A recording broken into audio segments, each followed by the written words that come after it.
So good evening, freshmen.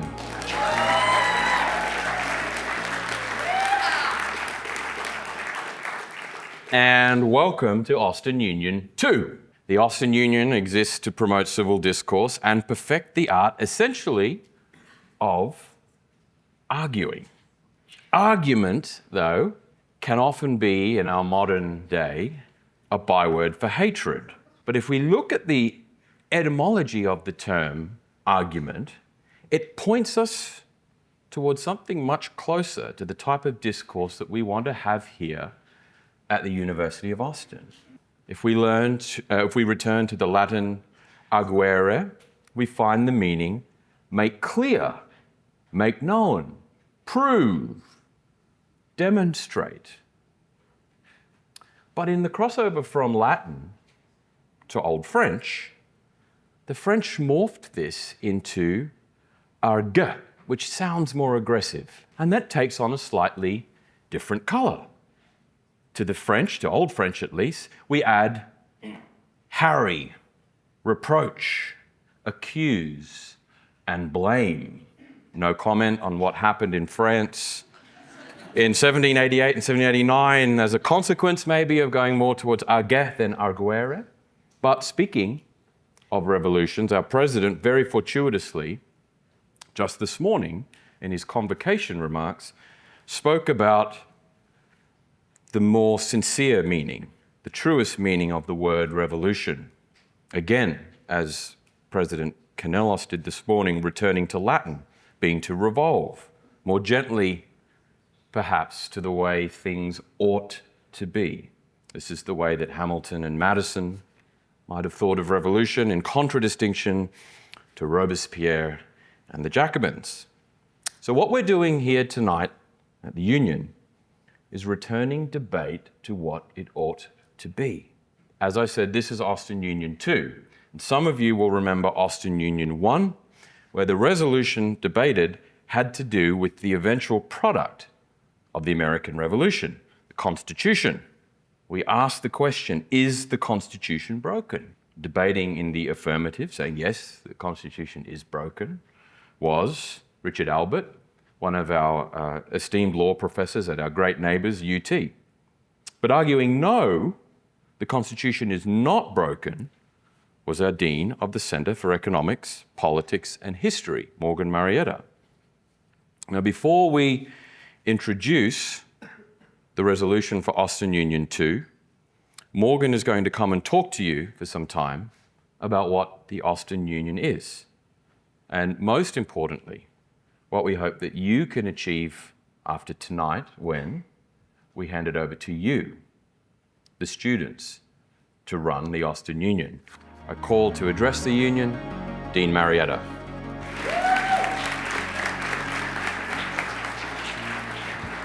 Good evening. This is the first time I've had the opportunity to address all of you together. I am thrilled to be here. I am thrilled that you are here. I'd like to start with why I came to the University of Austin. I came here because I was tired of listening to lies. I came here because I became corrupted by the incentives to tell lies. I became tired of hearing a narrative that was not true, and yet it was uncontradicted. So I believe that the first thing I ought to tell you tonight is that when a person such as myself stands on a stage and tells you that something is true at a university, it bears keeping in mind that he might be lying. The thing I think you should always remember is that it is quite possible that I am lying to you. This is especially important to know at a university devoted to seeking truth, because if there is truth, there are lies. And if there are lies, there are liars. And your great problem as a student is learning to distinguish between the two. For you see, we live in an age of great misrepresentation. Lies have always been with us. It bears remembering that Scripture begins with the story of a lie. Satan is called the Prince of Lies for a reason. But now we face additional problems.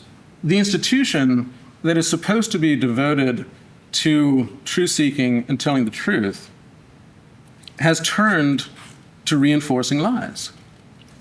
And now you, as a student, have a deep problem that we as a university are tasked to help you. Many of the professors in intellectual foundations will tell you that Socrates, of course, argued that the first path to wisdom is recognizing that you don't know anything. But you see, it's way worse than that. Because the second thing you need to know is that people are lying to you. But that's why you're here rather than there. That's why I'm here rather than there. James Madison, the great author of the Constitution, he was a learned man, and he had a personal motto. And his personal motto was veritas non verba magistri. Truth, not the word of the teacher. Truth, not the word of the teacher. Because you must question openly what all of your teachers tell you, which brings us back to the great problem. How do you decide who is lying to you, which they are, and who is telling you the truth, which sometimes they might? And that is why we must have debate, because debate is the only way that you can actually tell truth from lies. And this is why debate in its true form that we have in the Austrian Union does not exist at other universities as this time, because they're no longer interested in that. You see, they have other methods, but the other methods are no good. The method that they have is to listen to a PhD, to listen to an alleged expert. Now you have to ask yourself, are you more or less likely to hear lies from a PhD? Well, see, you're more. You're actually more likely to hear lies from a PhD. Because the problem of expertise lying. In the current world, there's so much information and so much expertise that the experts can lie to you easily without fear of contradiction, because you don't know enough to be able to contradict them. There's also the problem of ideology. Ideology is a form of lies because it is a warped view of the world. So you can't listen to PhDs, and you certainly can't listen to ideologues, but now they're the same thing. Because the institutions that are supposed to be producing truth are actually producing PhDs, but they're only producing PhDs who are biased to the left, because they want to tell another lie, which is that all smart people are on the left. So you see the problem? The institution that is supposed to be producing truth is now grounded itself in a lie. And now you can't listen to PhDs, and you can't listen to ideologues, and you certainly can't listen to PhDs who are ideologues. So what do? Now, you could default to the methods of social media, which is to trust attractive people. Now, the psychological evidence will tell you that people do actually trust pretty people more than non-pretty people. But can you trust them? No. Actually, the exact opposite is true. Pretty people have learned throughout their lives that people do trust them more, which has given them license to lie. So it turns out that people think that beautiful people tell the truth, but they actually don't. So you see, even beauty is a lie. Now, this is especially a problem here at UATX for one very clear, palpable reason. We have hired some really attractive people. I was in the room when it happened. You're going to see them in a moment. Look at these drawings.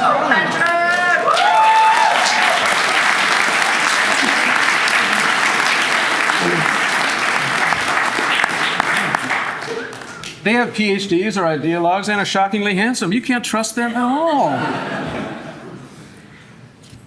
So what? What can you do? And the answer to know if someone is lying to you or not is debate. Debate is the answer. And this is why. Because you must know that they will be contradicted. And only then will you know if they might be telling you the truth. Because if they do not face contradiction, then they're Stalin. Stalin could say whatever he wanted, and no one's going to contradict him, which made him perfectly free to tell lies. And that's what it's like to be a full professor at most universities in the current day, because they know they can tell ideological lies without a fear of contradiction, but not here. But imagine, if you were about to try to make a case, but you know that one of our extremely talented and handsome faculty are about to challenge you, to point out your errors, to question your data, to dispute your conclusions. Well, see, then you have the incentive to tell the truth in the first place. And that is why you must have debate. Because debate does not merely correct errors, it provides the incentive to tell the truth. Now, that, of course, is just on the front end. On the back end, it gives you the practice of judging between two competing arguments. And that is what a university is about. For the next 4 years, you're going to be faced with competing arguments about reality. And you must decide which one is true. And of course, you have to practice that skill. As Scripture tells us, you must hone thy bullshit detector. Now, and if you're wondering where that is in the Bible, it's somewhere near the back. Now, that is the purpose of debate at UHEX. It is truth-seeking. It is constraining the speaker and training the listener. Constraining the speaker and training the listener. Now, this explains why we have debate and must have debate at a true university to stop people from lying so easily. But it also explains the kind of debate that we're going to have, which is civil debate. It is not debate merely to win. It is debate to seek the truth. It is not merely a set of skills. We are not going to emphasize and teach the tender art of making your opponent cry. Because this is not debate. Now, fear not. Through the Austin Union, you will gain all of the necessary skills. You'll learn how to reduce your point to a very simple one that can be said quite clearly and remembered quite easily. You'll learn how to tell a relevant story. You'll learn how to tell a joke. Oh, and you'll learn that people trust you more if you're funny. See, that's a lie too, though. Funny people don't tell the truth more, in fact, less. But we will avoid the prevalent forms of misrepresentation, trying to make the other side look worse than it is. See, that's a lie. That's a misrepresentation. There's no point to doing that. That's not actually honest. We're not going to have straw men because you're not debating men of straw. You're debating these handsome fellows. We're not having ad hominem attacks because, of course, the person you're debating is not your enemy. They're not. They're your partner in seeking the truth and helping you to do so. And you might just find agreement with them. And our form of debate at the Austin Union will emphasize agreement as well as disagreement. Being married has taught me the virtue of admitting when I'm wrong. As you know, there are two theories about how to argue with your wife, and both of them are incorrect. Now, it's very important that you consider how a debate society should be run, for a very simple reason. You're going to be running it. I'm merely the advisor to the union. I'm not the decision maker of the union. You are going to set the topics. You are going to invite the speakers. You are going to set the rules of debate that will encourage civil debate and will recognize people for understanding agreement and acting in a civil fashion, as well as telling a good joke. And bear in mind, the whole goal of winning is not defeating your opponent. It is illuminating what can be trusted and what cannot be trusted. Remember Madison, veritas, non verba magistri, the truth, not the word of the teacher. The motto of the Austin Union could be something like, nolite credere inter controversia. Do not believe before the debate. Do not believe until it has been challenged. So let me conclude with a word about my son, Mason, who is 7 years old. He's the class of 2038. And every night we've been reading the Narnia stories, if you know those. And in The Lion, the Witch, and the Wardrobe, we just read this. And one of the great lines talking about the witch. For it was part of her magic that she could make things appear to be what they were not. That is the problem of the current day. that people have the power to make things appear to be that which they are not. We do not teach this magic. It is a false magic. It is a corrupting magic. Forgive me. We do not teach such skills here. We practice the art of civil debate. And with that, I will hand you back to Ben to introduce you to tonight's debate and our collection of untrustworthy speakers.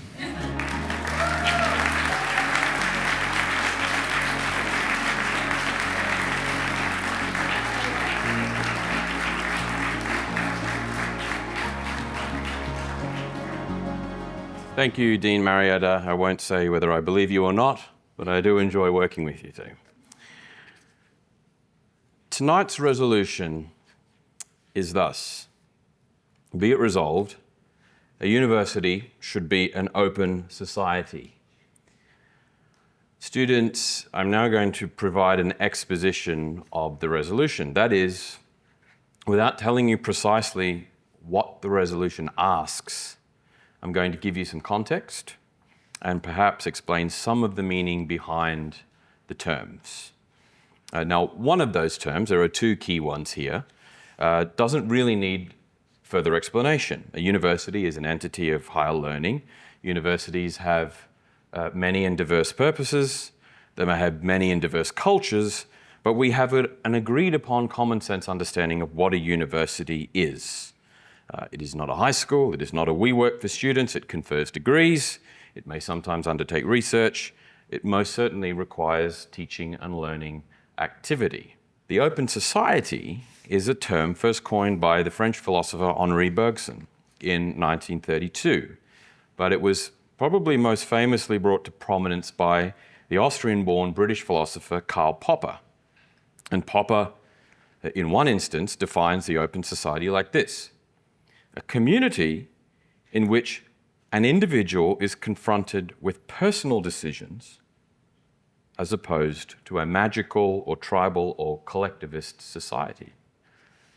And I think this is difficult to grapple with in the beginning to describe something called the open society. But I think what Popper is saying in part is that an open society is a way of being where things like custom and tradition, i.e. magical and tribal forces, don't get in the way of the individual's ability to look out at the world and make the rational decision about what's necessary and what's not. In part, maybe that's what an open society is. There may be more to it. I think also that Popper is telling us to welcome uncertainty. He uses the word confronted. And that seems to imply that a person, perhaps not living in the same safety and security that a closed society or a tribe could confer, might have to confront things in a more open world. And Popper actually says, if we wish to remain human, then there is only one way, the way into the open society, into the unknown, the uncertain, and the insecure. Now, what Popper is saying seems to somewhat complement the stated mission of our university. That mission being the fearless pursuit of truth. If there wasn't some kind of confrontation, some insecurity, some danger with pursuing the truth, then why would we need to be fearless? So in other words, Karl Popper and UATX perhaps have the same view, that a certain openness, a certain wading into the vast anything is possible, with no limits on what knowledge we preference or don't preference, is actually a prerequisite for the success of humankind. Popper says, if we wish to remain human, then there is only one way, into the unknown. President Kanellos has said in the past, we human beings yearn to know, to reach out and discover. What might be the alternate view? Well, some of you may know the first class ever taught on this campus was a symposium on the work of a German-American philosopher named Leo Strauss. And Strauss seems also to be concerned with us remaining human. We could also presume, as Popper does, that Strauss is concerned with reaching the highest possible human potential. He says in his book, Natural Right and History, man cannot reach his perfection except in society, or more precisely, in civil society. Professor Howland this morning referred to Alexis de Tocqueville. Tocqueville observed civil society at play in America. Civil society, or the city, as Leo Strauss says, as the classics conceived it, is a closed society. Strauss goes on to say that one of the hallmarks of a closed society is its trustfulness. A society that is closed has possibilities, personalities, cultures, activities, you can make a longer list, that are not open to the individual within it. Strauss seems to be saying that this produces that essential trust. The closeness might produce, in part at least, that trust which is essential for attaining human and civilizational excellence.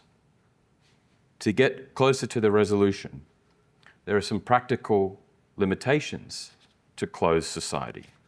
They might be limited by size. There may need to be more of them. So in other words, even in a world where we live shoulder to shoulder with radically different groups of people, the way we might need to think of ourselves as a species in order for excellence to be achieved is that we're actually a multitude of smaller, closed communities. And those communities are somewhat more exclusive in membership. The alternate would be to conceive of ourselves in a way as that open society, where we're one big human family, where all possibilities must be explored. And the individual is the person with real agency to decide what is true, good, beautiful, and where he goes in the world. There are some implications you need to consider. Firstly, I don't think that an open society within a university context means total anarchy. Maybe you can have a commitment to an open society of knowledge without it being open season, where the university is compelled to let in criminals and imbeciles. Secondly, I don't think that a closed society means you have a university where no new knowledge is permissible. Indeed, maybe the debate tonight will point us towards some kind of necessary compromise between these positions. That, of course, will be for you to decide. We will not be declaring a winner from the stage tonight, but it is our earnest wish that whatever arises from conversation tonight will spur your own debate for the next week, and indeed, for the next 4 years. Again, to state the resolution, be it resolved, a university should be an open society. I'm now going to introduce the faculty members who are going to debate that resolution tonight. Arguing in the affirmative are Professors Tim Kane and Scott Scheall.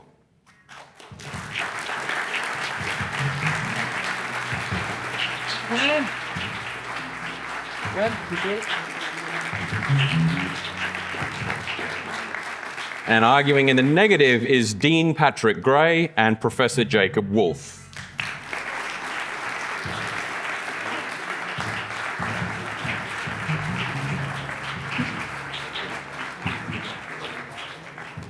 The debate will proceed in the following manner. I will call each of you forward to state your opening remarks from the podium. Please stick to the time stated. The two opening speakers, Speaker 1 in the affirmative, Speaker 2 in the negative, will have 7 minutes. Speaker 3 and Speaker 4, again affirmative, negative, will have 5 minutes each. At the conclusion of the 4 opening statements, we will be seated, as you can see behind us here, for a free-flowing discussion which will take 20 minutes. And then we'll have our closing arguments. They will be 5 minutes, again for Speaker 1, 5 minutes for Speaker 2, 3 minutes for Speaker 3, and another 3 minutes for Speaker 4. We're then going to take a short break before we resume for a conversation between Provost Howland and President Kanellos. Professor Kane, you have the floor.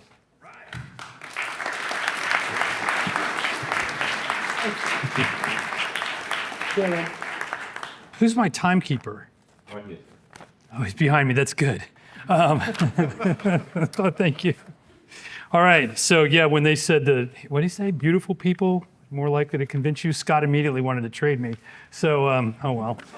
Listen, I'm so glad to be here. It's a real honor. I made some debate points. I'm a little confused about the resolution because my opponent, he told me it was Workers of the World Unite. Is it not? That's not. Damn it. No, what is it? I heard it was a university should be an open society. Was it the university or is it A? A. All right. I just want to be careful. All right. Point number one. If you guys want to take notes, I'll try to make. Wait a minute. You guys have been sitting and listening to a lot of important speeches, right? I feel like mine's not really going to measure up. I'm not as profound as Jake's speech today. That was amazing. Not as wise as my dean. So all I've got are like tricks that I learned debating when I was in college. So I'm going to do my best. But I do want you all to stand for a minute. I know those seats can be a little tough. Can you all just stand up real quick? So you remember me and thank me, right? And just, I think there's an important point here. I want you to say with me, after me, let me say, I'm an individual. I won't conform. I will not conform. I'm not just going to repeat things that somebody says on a podium. All right, sit down. Guys, you knuckleheads. You fell for it. That's like a Steve Martin joke from the 70s. All right, every word, number one, every word in the resolution matters. For example, should. Right? A university should be free.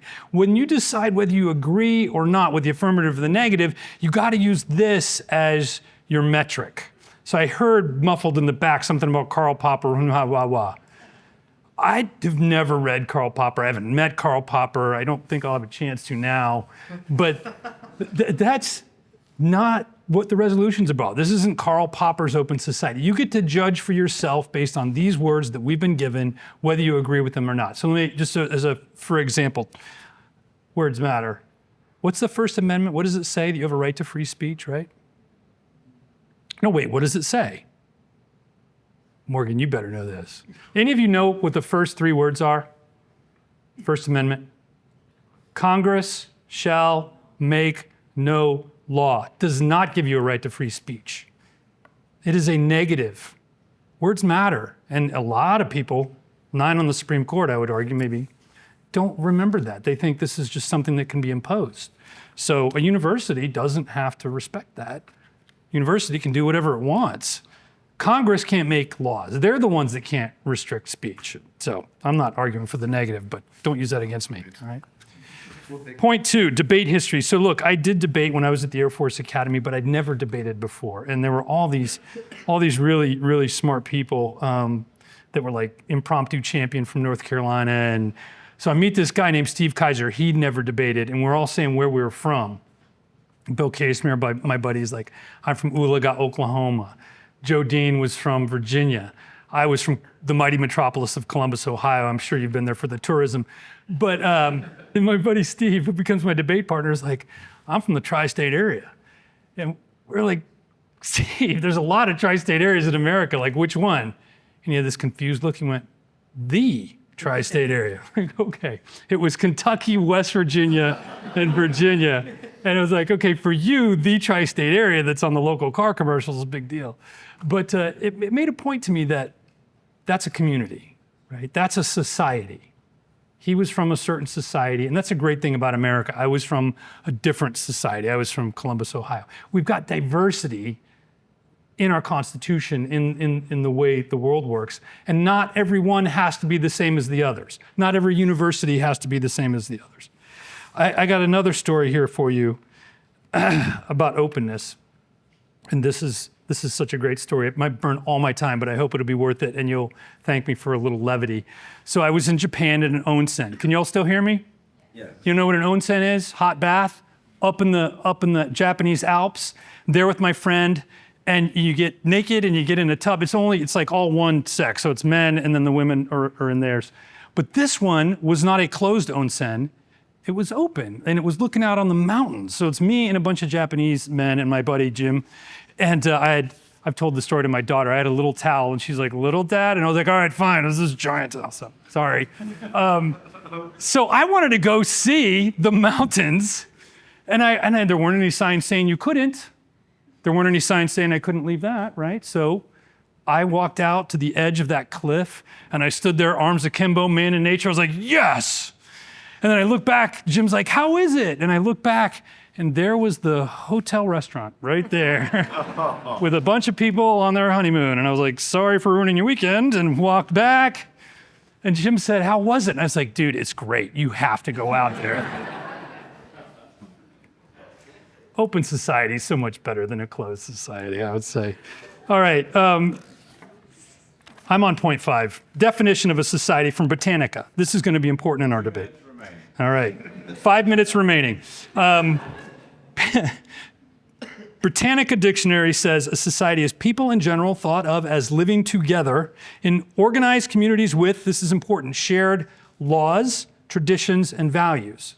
Now, I say a university should be an open society, but it should be a society. Now, I think my opponents are going to say we're for anarchy. We're not. We're for an open society that has laws and values and traditions. 6 societies often compete. I don't have time for this one, but let me just put that out there. Societies compete, and that's a good thing, right? I just moved from California to Texas because Texas is better. Because states compete. Societies should compete. A closed society is horrifying. I don't know if I'll have time to read this, but I did a Google search. You guys don't have your phones, you're not Googling, but a closed society is kind of horrifying. Limited civil liberties, a closed society is a society where people's roles and functions are theoretically unchangeable. I wouldn't want to send my child to a closed society. I'll just put that out there. So given that closed societies can be horrifying, I skipped to point 11. So this obviously isn't a very formal debate. I'd submit that at least one university should be a closed society. A university should be a closed society, but a university should be an open society and they should compete. 30 seconds. That's really important. Competition is what we're after, I think, in America. We want to teach you to be competitive. We're going to be competitive tonight. I'm going to hold the negatives feet to the fire. They've got a big claim here that basically saying no university should be open. They should all be like, I'm just saying a university should be open. I hope it's the University of Austin. And I would just close with this. The key isn't whether a university is open or closed, it's that it's competitive. It should compete with its rivals to seek truth, because I'll tell you this, the enemies of truth do not want competition. I do. Thank you.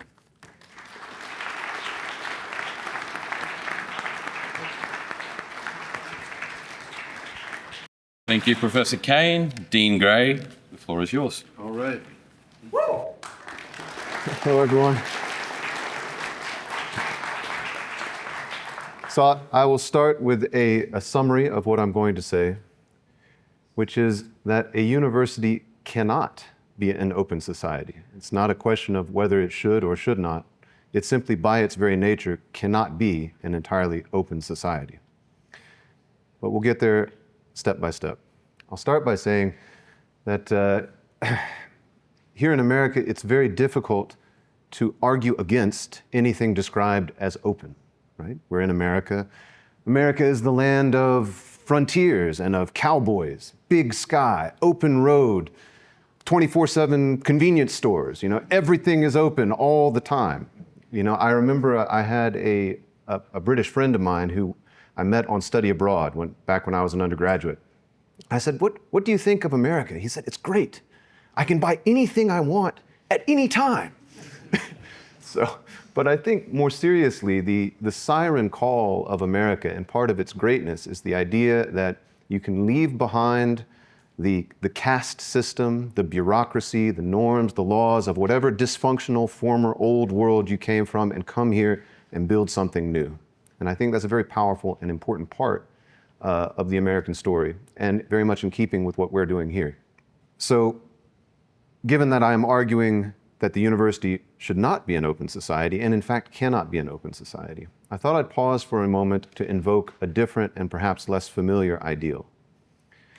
The most desirable landscape for the Middle Ages as well as classical antiquity, was not, as it is for, say, the German Romantics, an inhospitable and rugged wasteland, a wilderness with striking cliffs and oceans and rocks and so on, but instead a walled garden.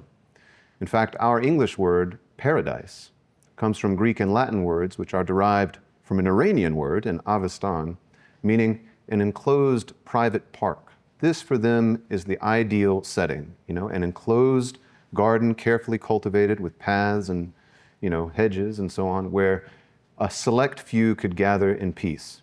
Likewise, I think in terms of the American dream, it's important to understand that that dream is a story with a beginning and an end. And the happy ending is not to roam around in the wasteland or the wilderness forever like a savage, but instead, ultimately, as Provost Howland was talking about, to settle down and to establish an outpost of civilization and to build anew. I think we do, as a society, have a tendency, like Rousseau, to romanticize the liberty of the outlaw. But what we really want in the end is a more settled and communal life. And that means building homes and gates and walls and cities. And it means building less tangible human, social, and civil institutions, such as universities. We are intrinsically social creatures. Aristotle said we are political animals. We want to feel like our lives have meaning, and we can only find that meaning in the context of a community that we trust will live on beyond us, and a community that is small enough that we feel we have a recognizable identity. For philosophers like Plato and Aristotle, as well as Leo Strauss, that community was ideally the size of a small city, small enough that you could know at least a little bit about everyone involved and that you could conceive of it as a collective and as a home. I think this is true even today, even though we're living in a globalized world of enormous cities and suburban sprawl. We still have a deep human need for smaller scale, second order societies. That is to say, we have a need for organizations in between the lone individual living like Robinson Crusoe in his apartment or whatnot, and the great swirling mass of millions and millions of people that inhabit the globe. I think the most immediate example of this kind of intermediary society is the family. We go home, lock the door, we have dinner with our family or with a few close friends. The family is a closed society. I think another example, moving up in scale slightly, are the kinds of associations that the French philosopher Alexis de Tocqueville was so struck by when he visited America in the early days. These are civic organizations, voluntary, second-order associations such as churches, schools, small businesses, military units, sports teams, Rotary clubs, Knights of Columbus, political parties, labor unions, and the list goes on. Charities, all these kinds of second-order, closed associations. By closed, I mean that not absolutely anyone can participate. There are standards, there are rules, there are selection processes. These associations are what give people meaning and allow them to coordinate their efforts at scale. In fact, I would say even the phrase an open society is, strictly speaking, a contradiction in terms. Every society has some principle of cohesion and, by logical extension, some principle of exclusion that gives that society its definition and that distinguishes it from other societies. In the case of a nation, that might be citizenship, or it might be just bare geography, but in any case, some people are out and some people are in. So, turning to the university, in the same way that a nation polices its borders, I guess I should say, in the same way that some nations, I have heard, sometimes police their borders and monitor immigration, universities are very careful about who they let in and who they keep out. Faculty and students, as you all know, are not waved in willy-nilly, but instead chosen through very complex processes of selection and admission. At a university, the same kind of curation or editing or selection extends to speech. Despite the claims of organizations such as FIRE or documents such as the Chicago Principles, the First Amendment standard of free speech is inappropriate to schools or universities or any institution of education because education is inseparable from the regulation of other people's speech. I'll say that again. Education is inseparable from the regulation of other people's speech. to explain what I mean. Why does one student get an A and another gets a B? Why does one professor's paper get published in a prestigious journal, but another's doesn't? Why does the guy who believes that the earth is flat not get to be the distinguished chair of geography? You know, if you were to force universities to allow anyone to say anything and to treat those statements and claims indiscriminately, then the whole project of teaching and research would fall apart. In this sense, a university is less like a nation and more like a movie studio or a book publisher or a newspaper. If you required a newspaper to publish every single op-ed they received, the newspaper would go out of business. Likewise, if you required universities to allow faculty and students complete freedom of expression, then they will degenerate into chaos. And we actually see that today. We see that think about all the campuses around the country that have been paralyzed by protests in favor of all things, in favor of Hamas, you know, and the indecision about what to do because there's difficulty thinking about what should or should not be allowed. I'll put the problem another way in closing. We're a society of millions and millions of people. A lone individual with a soapbox and a megaphone can only do so much. If you want your free speech to be effective, then you have to be able to coordinate with other people, right? Freedom of speech requires freedom of association. And that means you have to be able to exclude people who are not coordinating with your message. Okay, so media companies speak out horizontally to the population at large.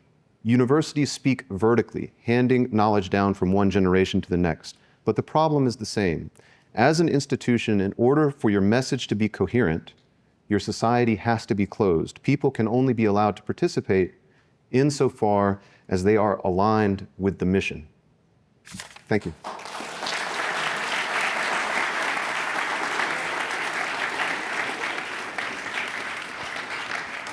Thank you, Dean Gray.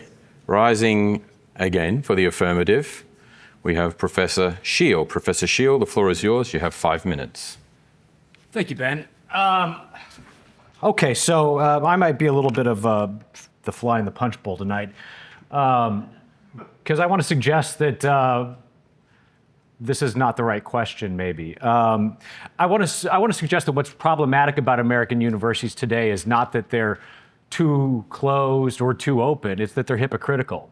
It's that they claim to be open while actually being closed. That hypocrisy manifests itself in multiple ways, some of which you may be familiar with, some of which you probably are not familiar with.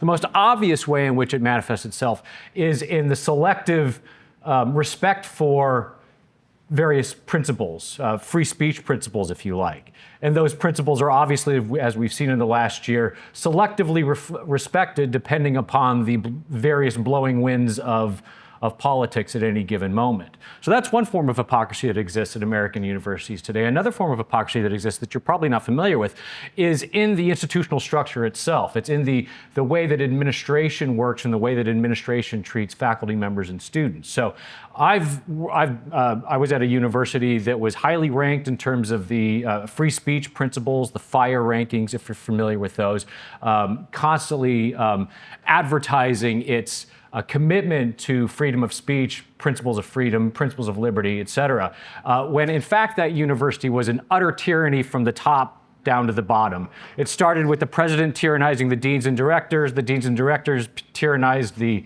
faculty heads tyrannized the faculty members, who then, the faculty members got subject to tyranny from both directions. They got it from the deans, their bosses, and they also got it from the students, because here's the way universities work today, most universities. Our jobs, our promotion, our prospects depends on making you happy, the students happy. So the professors ultimately get tyrannized from both directions, from the top and from the bottom.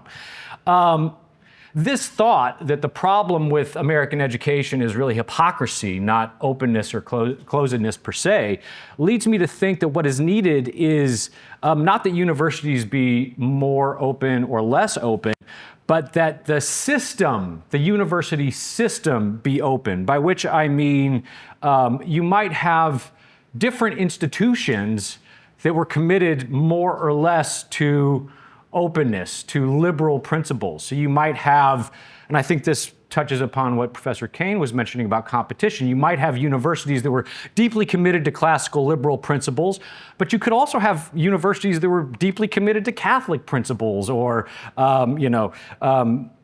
cultural Marxism, insofar as it makes sense to say that there are principles associated with cultural Marxism. You might have a university committed to radical Islam. What matters is that the schools be honest with themselves, their faculties, their donors, their parents, and their students about the principles that they uphold, that they don't lie to everybody about actually being liberals when in fact they're totalitarians of a sort. So what would happen in a system like this, a system of open universities where a university could decide to be more or less open, more or less liberal, what you would end up with is a system in which the graduates of these schools would compete in the labor market. And the best jobs would eventually go to the graduates of the universities that best taught the skills required for success in the labor market.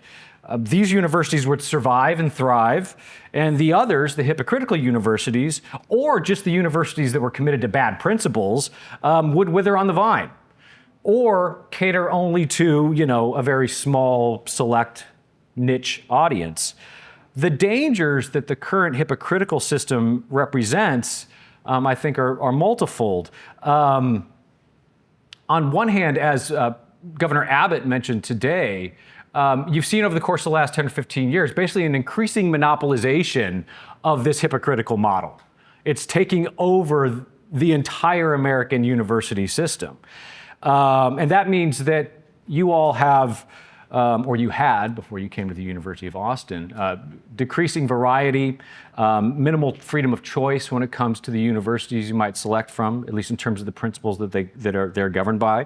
It also leads to confusion. Right? We've seen a lot of confusion among donors who thought that they were supporting liberal universities only to discover that they were not supporting liberal universities. And we've seen confusion among students. Where should I apply to school? What university upholds my values? Right, so this confusion exists for the donors, for students, for faculty members. What you have are universities that are at best superficially, if at all, committed to the principles that they pretend to uphold. What we need is an open and honest system of universities that may individually be more or less open or closed according to principles of their own choosing. Thank you.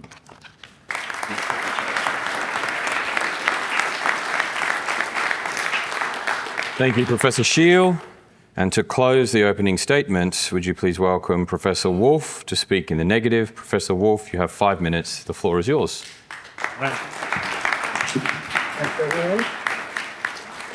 I don't have the professional debate experience that Professor Kane has, but as my wife reminded me on the way out the door today, she said, "Honey, you married a Latina. You signed up for debate every day for the rest of your lives." Right? And I think Professor Kane also gave away our argument, because I think Japan would be a little bit happier if their society were a little bit more closed in the sense of kept you in, right? So here I'm going to give you a little bit of a philosophical argument in favor of why, not that you should have a totally closed university, but why you do have to draw lines and make distinctions. So I want to say that a university can't be open with regard to all respects, that it can't be purely open, right? Its unique institutional mission requires us to draw lines and make distinctions. Now, people mean a lot of things by an open society, but at its most philosophical level, they mean that it's a society that is purposefully open indeterminately to ends, right? So when you ask questions of ultimate importance, like what is the good, they're not supposed to give official answers, right? They're supposed to remain agnostic on these questions and allow you all as individuals to bring your own answers, right? So you all could say the good is freedom or piety or so on, right? I submit that a university can't do this, right? It can't be open in the philosophical sense because the end is contained in the institution itself, right? That the whole purpose of a university is summarized as the search for, the consolidation of, and the communion with truth. I think truth is the North Star of the university, of any university, right? And if ever you encounter a professor who says there's no such thing as truth, they're asking you not to believe them. So don't, right?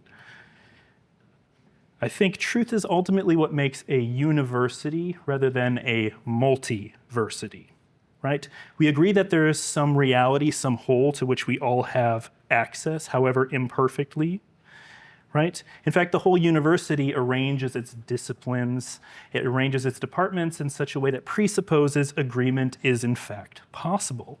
Otherwise, why debate? Why study in the first place? If it's merely about winning and not about truth, we wouldn't be up here on a debate stage. This is a strange kind of thing if it's not about truth, right? If it's about winning, I would have probably suggested something I would be better adept at doing, right? I'd probably suggest single-person combat or maybe arm wrestling, right? But we're here because of truth. I think C.S. Lewis summarizes this point well, even if it's a little harsh, but he can be the harsh one. An open mind in questions that are not ultimate is useful, but an open mind with regard to ultimate foundations is idiocy, right? Harsh words. But maybe we can be open not with regard to ends, but to means. Maybe we can take our methods and our procedures and sort of hold them while we allow others to verify what we're saying, right? We could call this methodological openness. I think this is more compelling, but I think it's still incomplete. So the whole point of methodological openness is to inject humility into our endeavor, right? Recognition that we all err. But does this mean that we are equally and indiscriminately open to all ideas and all perspectives? I don't think so. The university is not a democracy. Being open does not mean that we have to abandon high standards, praise mediocrity, and give the same weight to good and bad ideas. Or do you think we should, in the name of expansiveness or openness, water down admissions, dismantle curricula, banish grade distinctions, and tolerate plagiarism? All these things would open the university, but would it make the university good? A good university, I submit, relentlessly seeks the best examples of ideas and ruthlessly excludes the mediocre and unserious from its course of study. So what I'm saying is I think the university is about more than just free speech and open inquiry. A guy, Bill McClay, a historian, put it this way: a university is a community of shared memory, the chief instrument by which the achievements of the past are transmitted to the present as a body of knowledge upon which to build the future. We say around here sometimes that it's about preserving the best of what's been thought and said. I think such a tradition is required, and once you have that, you can transform a bunch of isolated students pursuing their own interests into a genuine intellectual community. But communities are bounded, definite, circumscribed.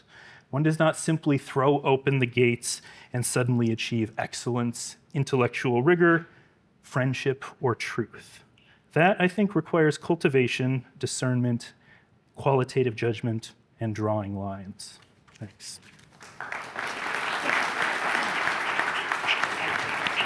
An interesting discussion, and I think that the thing that is not up for debate is that perhaps in general universities, other than, God forbid, this one, are not doing a particularly good job of encouraging the free flow of ideas. Professor Scheall said that openness is actually not what it seems at universities that claim to be open. Professor Kane said that maybe what good we do have has been the result of, at least in past times, some willingness to be open. And then we have Professor Gray, Professor Wolf, who really made the point that from their perspective, that term is a contradiction. Open society. Those two things don't coexist perfectly happily together. The end is contained in the university itself. Therefore, how can the field be completely and truly open? On Wednesday, students, you are going to have the chance to do some work with the Mill Institute. The Mill Institute is named after John Stuart Mill. John Stuart Mill, in Chapter 2 of On Liberty, makes what seems to be on the surface of it, a compelling argument for free speech, for the free flow of ideas. In America today, you have a rising tide of opinion. A lot of it is on the right, but some of it is on the left as well. That if you leave the playing field open, then eventually you are just simply going to degrade. That being open to anything, and I'm making a very, very crude rendition of this argument, that being open to anything will ultimately lead you to destruction, and that the real origin of maybe this libertarian idea of openness takes for granted that something more solid, something deliberate was underneath it all, and that certain things are not up for debate, and certain things you cannot take for granted. We are not Hillsdale College. You do not need to subscribe to a particular view of the American founding to succeed in class or to come here in the first place. We do have a claim to openness. But what I would ask back to the professors is, if we leave the field open, what does anchor us? Is it the pursuit of truth alone, or are we making some assumptions that we haven't even talked about yet? I wanted to get in and try to seek a little bit more clarity about this concept of openness, because I think there's a little bit of confusion from the other side about what exactly it means to be open. And I mean, I was hoping to have this whole debate without having to invoke Karl Popper, but we'll bring it back to Popper. What was Popper open about? Popper was open about the rules that govern a society. So Popper came from a background of philosophy of science. He emphasized the importance of experimentation. So when Popper talked about an open society, what he meant was a society that was open to experimentation and open to adapting in virtue of the results of those experiments. So that's what you're open to. You're basically open to changing the rules as the evidence suggests you should change the rules. No one is suggesting, at least not on this side of the debate, is suggesting that a university should be an anarcho-capitalist entity or anything like that. A university should be open in the sense that it has rules, it has principles, it's governed by principles, but it's open to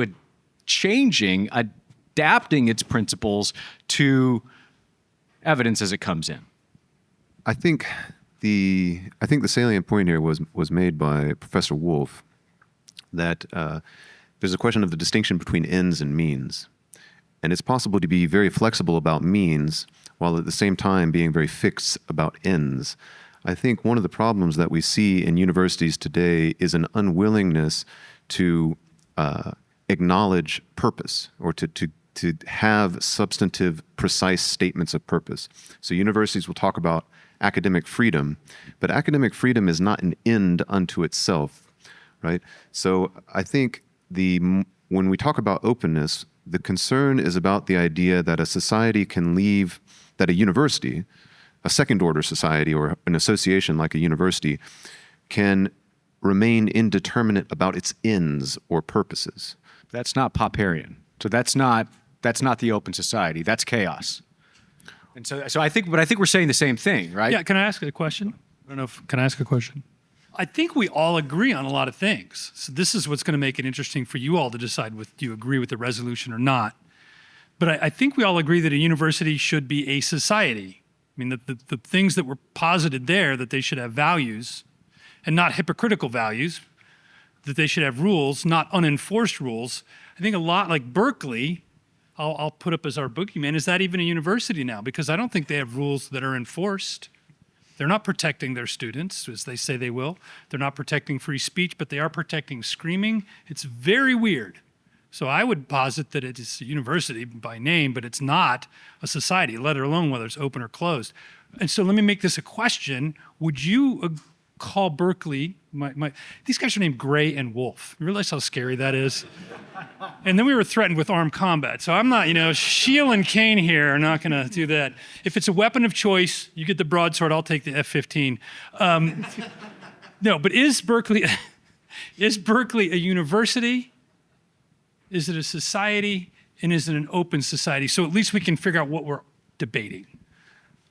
I think Berkeley, like many universities, is ostensibly a society committed to academic freedom. But I think that no society can be truly committed to that kind of unbounded freedom of purpose. So what happens is a different kind of purpose, a quasi-religious, social justice imitation of religion comes in as a substitute for a more clearly and explicitly stated statement of purpose.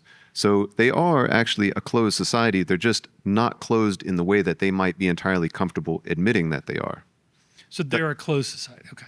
So this is a great technique in debate, is that and I'm going to use it now. You might call it a dirty trick, and I'm going to do it. I'm confused. I've been confused. So could you clarify? You just keep asking them. The more confused, they get frustrated. But if you felt a little confused during the negative speeches, I think that means we win. And I got a little confused, so I'm being half sincere and half mean. Jacob, do you want to take a swing at that? Is Berkeley an open society or is it a closed society? I think they purport to be an open society. They brag about this. They brag about being sort of progressive, which is something that's tied to openness that we should get into. I'll say one small thing here. Mill's idea of this sort of openness, right? This free speech and open inquiry was actually meant purposefully to destable existing traditional perspectives. This is very clear in chapter 2 and 3 of On Liberty, and becomes more clear at the end of his life, that he's meant to not just allow all ideas. He's purposefully trying to destroy an entire worldview that he does not like. Later in his life, he suggests that what should replace, call it traditional Christian morality, was at the end of his life, and he only publishes this after his death, socialism, right? His progress all led to socialism. And I think something like that is happening with Berkeley. They're pitching openness, but with realization of something that Mill actually suggested, that this is to displace this older form of society and replace it with socialism. They're being true to that. I like this. I still don't think I got a straight answer whether Berkeley's closed or open. They purport to be. So which are they? We don't know from the negative. But so because Mill believed in progress that led to socialism, are we not allowed to believe in progress that leads somewhere else? Like, I believe in progress. Yeah. Am I allowed to believe in progress? I think you're allowed to believe in progress, but the question on the table is whether or not you're going to get there by just a free-for-all of ideas, right? Is this going to be something that you orient a university around? That's the question on the table. Is the whole university an open society? And I'd submit to you that all of you students are probably going to be happy that we've put together a curriculum, a distinct perspective with you all to engage with, right? And not just a free-for-all of ideas, right? It's okay for you guys to come in and dissent, but dissent is not the ethos itself, right? There is a culture here, and that's truth-seeking. The point that I've tried to stress is that an open society, an open university is not a free-for-all. Okay, that's a straw man that they're trying to convict us of. An open society is open in some respects and closed in others. There's a set of rules. There are governing principles. The openness is to your willingness to adjust those rules in the light of change. Okay, that's what an open society is. That's what an open university would look like, right? You would have rules, but you would get rid of those rules that don't work, and you would come up with new rules until you found the ones that did. That's Popper applied to the university. And that ostensibly is supposed to be the resolution that we're addressing here. So ignore all of this stuff about a free-for-all. That's not what we're defending here. Yeah. So I would just ask, so Professor Scheall, I think, is arguing that one of the chief values of an open society or an open university is empiricism. Yes. You have a look at what works and what doesn't, and then you chart your course accordingly. Is there room for empiricism in a closed society or university? I'd like to take this in a slightly different direction, but responding to Professor Scheall's comments. So I actually would like, in a spirit of constructive and collaborative debate, to say that I do think some degree of openness is essential, just in the same way that if this were fisticuffs, it would be good for us to be sparring rather than actually all dead, except you. I do think there is a place for this kind of exchange as a way of refining ideas and for internal debates about, maybe the curriculum we offer now is not always the curriculum that we offer. Maybe that changes and goes forward. At the same time, I think that those debates, to be productive, need to occur within a framework of rules, and they need to occur with a certain background of shared knowledge. And that's the job that we're trying to fulfill. I think one of the difficulties now at many universities is the rise of people who are, you could say, opposed to the very notion that debate could be useful. There's certain kinds of postmodernism, certain kinds of identity politics would hold there is no truth. There's no objective truth out there to be found. It's just power politics. Another would say, that if you think that, then there's really no point in debate. You can just steamroll. Another would say, human beings, there's nothing to be learned from the past. Why would you want to study the past? Let's all come to this from the present. So the question is, what place do those kinds of ideas have within a university setting? It's kind of like asking, if we're hosting a debate, what do you do with people who say, I don't want to debate, I just want to crush you? Or Yes. So yeah. Well, that sort of debate that you're talking about is one of the means by which you discover falsity, by which you discover what's not working and what might be working, right? So debate, discussion, deliberation of the sort that I think that you're suggesting is a tool to the end of the kind of university I think that all five of us on this dais want, right? So, yeah, that's how I would answer that. I might just change tack slightly, and I want to pose a question, but first I'm going to read something, and I'm going to attempt to take the signifiers out of it. It just says, in order to establish an institution of higher learning that champions the pursuit of truth, which we're all agreed upon is a good thing, the pursuit of truth, scientific inquiry, freedom of conscience, and civil discourse. I'll stop there, but I'll read it again. In order to establish an institution of higher learning that champions the pursuit of truth, scientific inquiry, freedom of conscience, and civil discourse. That's from the preamble to the Constitution of the University of Austin. My question to either side is, because we're agreed upon that the pursuit of truth, as the university states as its purpose, we're agreed upon that that's a good thing. What are the best conditions to achieve that? And does that come down on the open side, or does it come down on the closed side? And what is the argument from either? So I like this notion of the pursuit of truth because it makes me realize we haven't found it yet. I mean, maybe it's back there. Okay. We haven't found it. I believe that we should keep pursuing it and we can discover more. We haven't figured out nuclear fusion power. We're close. But a closed system that doesn't change isn't really looking for truth. It's looking to enforce an orthodoxy. I want a society. I'm very nervous about the closedness because I do believe in progress. Now, Karl Marx believed in a kind of progress I don't like. I think that's something we all agree. We threw out socialism here, and I realized we should probably clarify. We're in tremendous agreement. And there are many people that would say, look at the failures of socialism in China or in the Soviet Union or Venezuela or Nicaragua, and they would say, oh, those not real socialism. That turned into capitalism. Somehow that's twisted around. No, that's socialism, and it's terrible. And they're very closed societies. I think an open society is one that frees people to continue to search, that lets students graduate, that doesn't keep them all locked in place, right? That is open to new ideas with constraints. So I really think we're tending to agree. But I want to emphasize this point again because I think Professor Wolf made a mistake. And maybe this is mean, I'm being disagreeable, but so some guy believed in progress and it was socialist. Let's not be afraid of progress. Let's keep searching for truth. Let's be open to new ideas. I guess I should speak to that. To clarify the point a little bit, I'm making the case that you can't be entirely open because what we're trying to do here, I think we all agree, it's to pursue truth, depends upon a lot of metaphysical and moral considerations. Right? That this is not done in a vacuum, that we all have to believe there is a reality that is knowable, that our minds correspond to that reality in some way that's not just an illusion, right?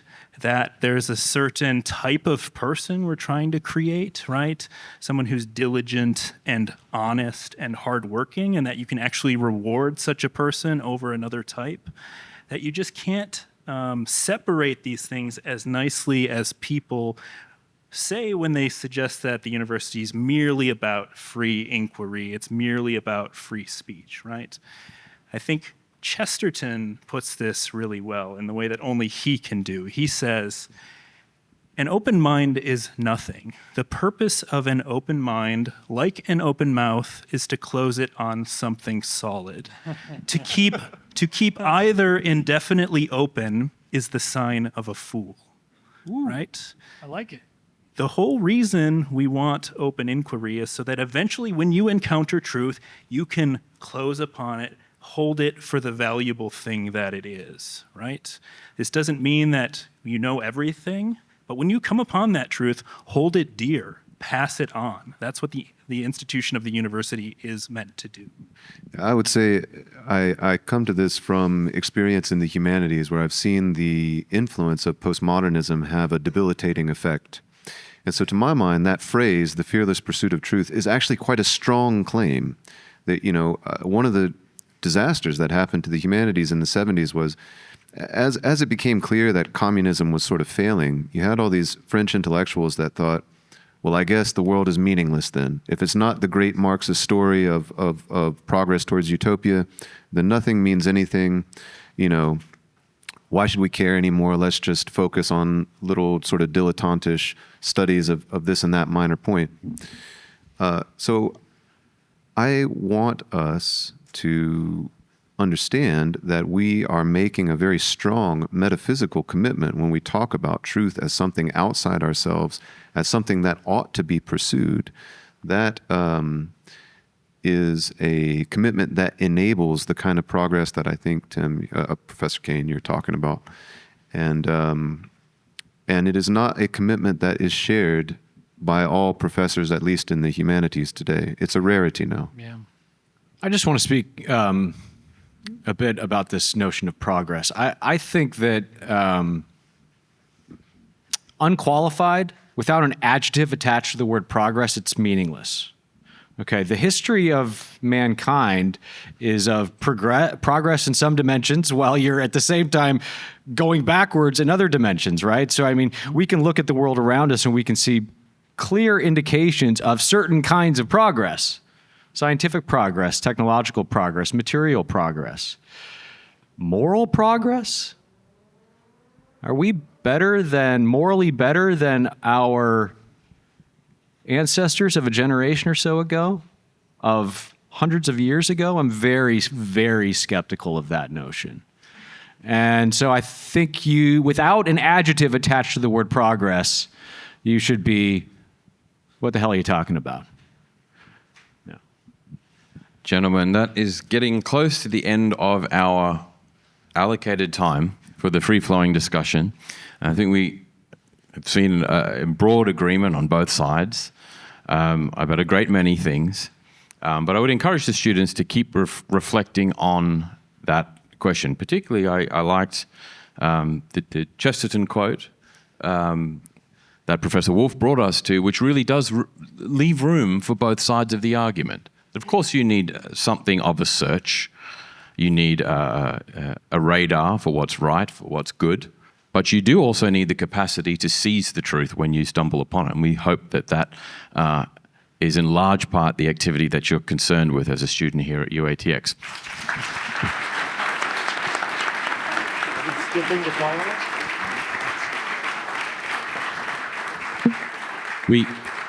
We were quite late starting, so I think we've, unless you would like to have a last word on anything, Professor Kane, go ahead. Can we all just have 1 minute? Sure, let's have I wanted to make a couple. Okay, let's have a minute each, and then we'll take our break for Professor Howland and Canales. Can I go last? No, just kidding. I'll go first. That's another trick. It's great to go last. Hey, I just wanted to emphasize a great debate. Had a lot of fun. The point I think I would want to say, I can't resist a little bit of debate on substance to rebut the notion of when I heard families are an example of a closed society, I thought there we win. Because there are some bad families. I think families should be open. I think it's okay. I've had some friends who ran away. And when families are when they're closed and they're bad, you know, when they're closed and they're good, I guess that's okay. But I would submit that a university, at least one, when they say a, should be an open society. And I would want to tell you this, a lot of what I did in this debate was resisted the framework that was being put. There were 7 words in that resolution. You're going to run into this a lot. People are going to bracket you in with this is the way it works. Stick to your guns on what you understand the words to mean and the truth to be, and it'll take you a long way. Thank you.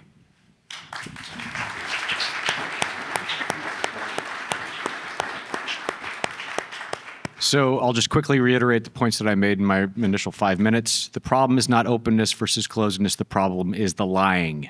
The problem is the hypocrisy, okay?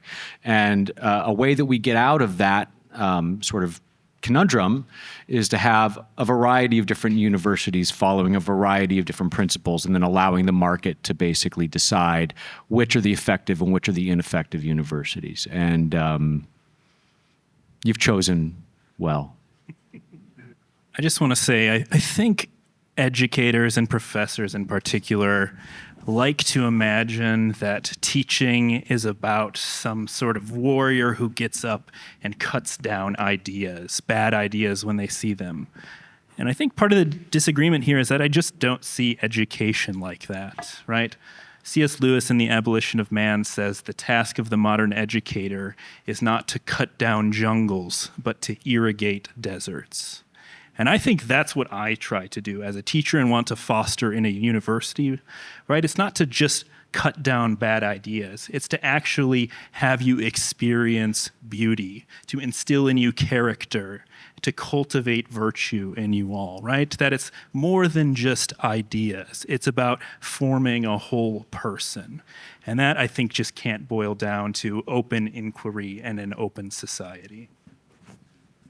Yeah, I'd like to concede to Professor Kane that not all closed societies are good. I think closedness of a society is a particular injustice when people are trapped in it without choice, as in the case of a child in a dysfunctional family, or in the case of a citizen of a dysfunctional nation. I think that's one of the reasons why it's very important for nations and states to have free speech, so that people, because you're trapped in a nation, or at least you can be, in a way that you're not trapped in a university. I also think that closed societies can be very beautiful and help to give life meaning when they are societies that we ourselves choose. And I think a family ideally is of this kind, a church, a school, a charity. And I think a university is this kind of choice where you students and we faculty, all of us here, we are choosing to be part of a particular kind of society organized around a noble cause. And I would say, on behalf of my colleagues as well, we're very grateful that you've joined us in this endeavor, and we look forward to getting to know you better over the coming years.